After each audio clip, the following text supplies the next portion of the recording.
guys, I hope all is going well and having a beautiful, blessed day. Sorry I had to erase yesterday's video, but I want to try it again and hopefully my connection will hold up. So we are on Grey's Anatomy Part 5, and this particular sermon is called Sufficient Grace. And so to kick off this message, I want to read to you what the definition of sufficient grace is. Sufficient grace is the power to keep going when you feel like giving up. And so the memory verse for this particular week was, "My grace is all you need. My power works best in weakness." And so this is God talking to the Apostle Paul. And so we learn from the passage that was taught. It was chapter 12 of 2 Corinthians, and it was verses 1 through 10. So we learn in this passage that the Apostle Paul struggled with a thorn in his side. And we don't know exactly what the thorn in his side is or was, because he didn't tell us. But he did tell us that it was something that was sent directly from the devil, and that he pleaded with God 3 times, not only talked to God about it, but pleaded with God 3 times to take it away. And so the memory verse that I read to you just now was God's answer. My grace is all you need. My power works best in weakness. So God wanted to keep that weakness in Paul for him to be able to keep leaning on him and not think of anything in his own strength.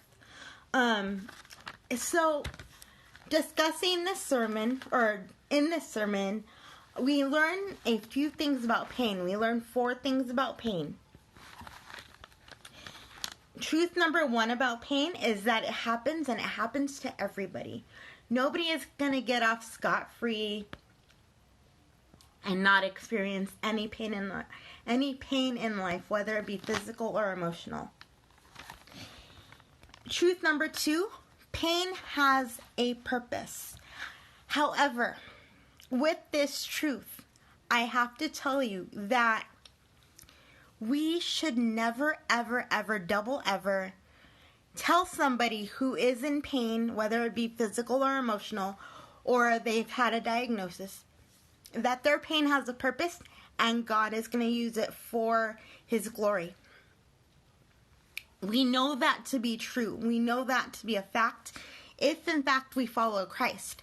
But what that person needs, or what you and I would need if we were in that situation, is comfort. So it is our job to not be that biblical cheerleader quoting every truth in the Bible to people, unless it is something that can comfort. And telling somebody who is in the midst of pain, no matter what type of pain it is, that God is going to use it for His glory. In that moment, they find out they either have a diagnosis, or their marriage is falling apart, or whatever else may be going on in their lives, that God is going to use it, is not the appropriate thing to do. The appropriate thing to do is just be that shoulder to cry on, or that person to yell at, or that person to talk to at midnight. So that is a little tidbit about number 2. And although we have to know that pain has a purpose. Point number 3, pain has a power. And I I split this point up into number 3 and number 4, but it is all the same thing. Pain has a power to either draw you closer to God, or the people that see you in the midst of your pain closer to God, or take you further away from God.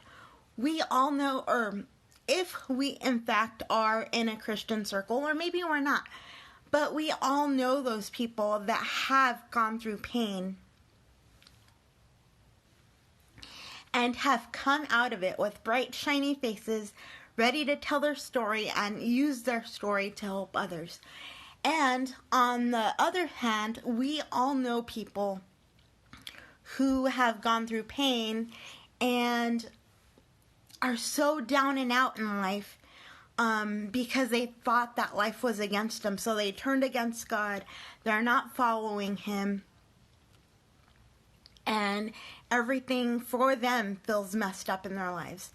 So, you guys, I hope that you guys at this moment are not going through pain right now.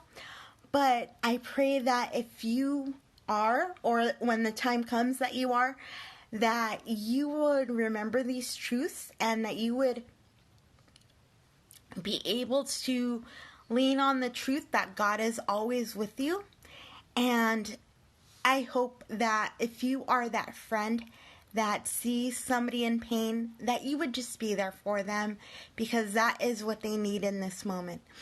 I will talk to you guys later. I am going to work on some more notes, and I will see you soon. I'll talk to you soon. Bye-bye.